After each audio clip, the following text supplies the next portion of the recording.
What's going on, guys? Welcome back to another video. Please do me a favor, take a moment, hit the like button for me, subscribe to my channel if you aren't already. Criticism in the comment section. As always, run over to Twitter, give me a follow. My username is Shutdown Safety. Training camp opens today, of course, leads to the Madden rookie ratings being released, and I think we also have a lot of people that pick up the game and play, and it kind of has these discussions going with ratings, attribute systems, this, that, and the other. Kind of wanted to give my take on it. So, number one, you can't have one person in charge of ratings. It just really encompasses bias. You know, fantasy football is probably the best barometer of this. If you think about it, if everybody that watches this video sits down and makes a top 100 list of the best players in the NFL, the chances of your list matching somebody else's is probably astronomical.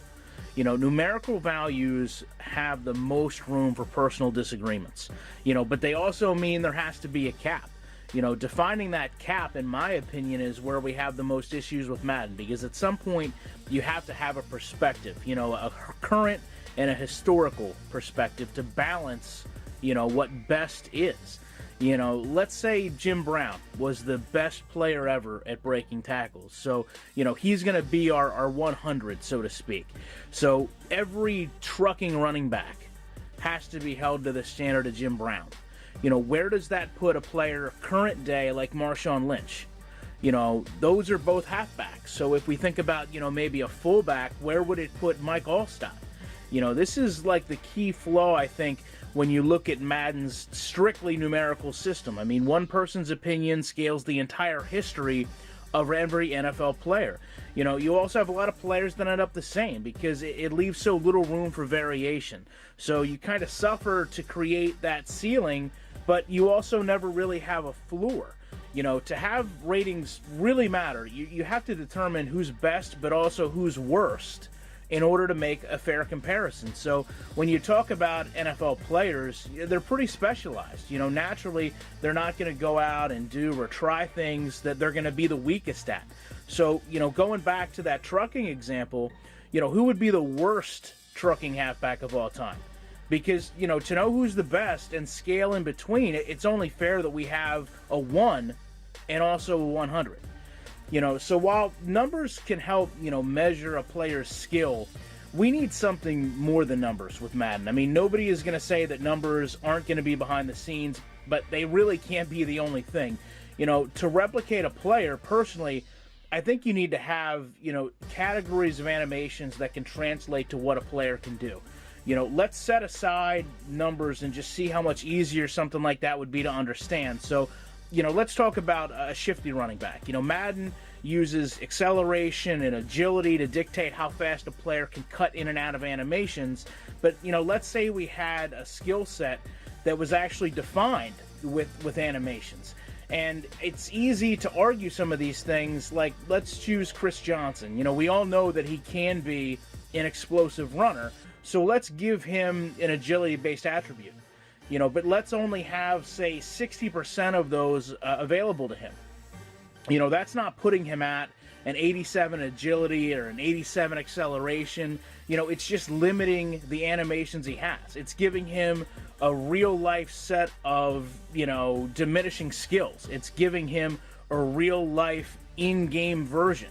You know, you also could do it the other way around. You talk about, you know, Colt player Trent Richardson. You know, here's a guy that's got numerically, you know, good speed and strength, but he just lacks vision. And a lot of times, you know, you see that play out in the actual game. You know, let's limit his animations.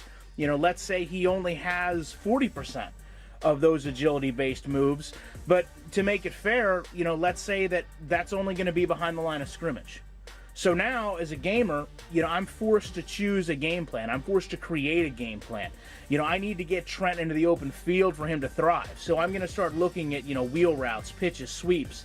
You know, but most importantly, we've already done one thing Madden has failed to do in years. You know, we've already had to make a choice between Richardson and Johnson. There's a risk-reward to both, and you're going to have to build an offense to help showcase them properly, or nothing's going to be successful.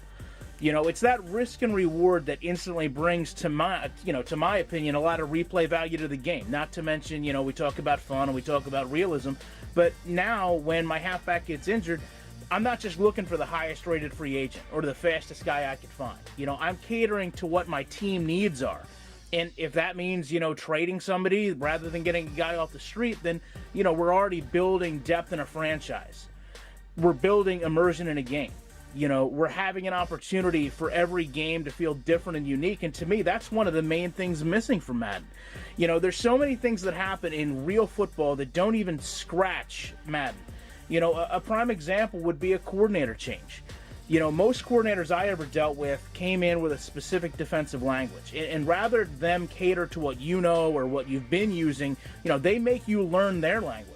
So obviously it's a huge benefit for them to bring in guys that they've had on teams before. They just came from a team to help them have a player on the field that can talk to players in that language and explain things in critical game moments. As a Colts fan, I can tell you, when Chuck Pagano came in 2012, it wasn't a fluke that we brought, Corey Redding, Tom Zibikowski, and Brandon McKinney. I mean, he just didn't do that because these guys were Ravens and he liked them and they were free agents.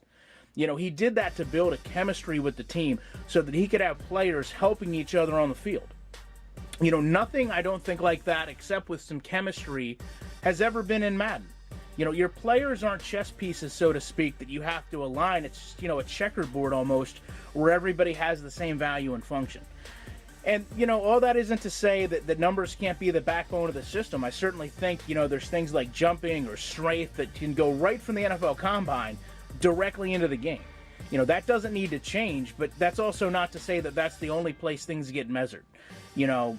We need 20 or so defined skills that a player can use. And to be honest with you, until we have, a set of checks and balances, definitive things that players can or can't do, the game is going to continue to produce, countless videos showcasing flaws.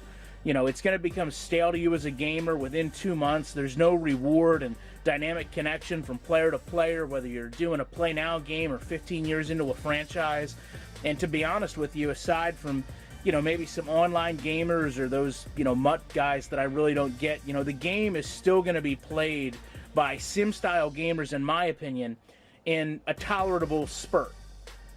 Single games ending in frustration where you ask yourself why player X can beat player Y, or, why player Y is rated 67 but breaks NFL records in a single game. Love to know your guys' opinions on it. Appreciate you checking this video out. And you know what? As always, I'll be back in the week with more content.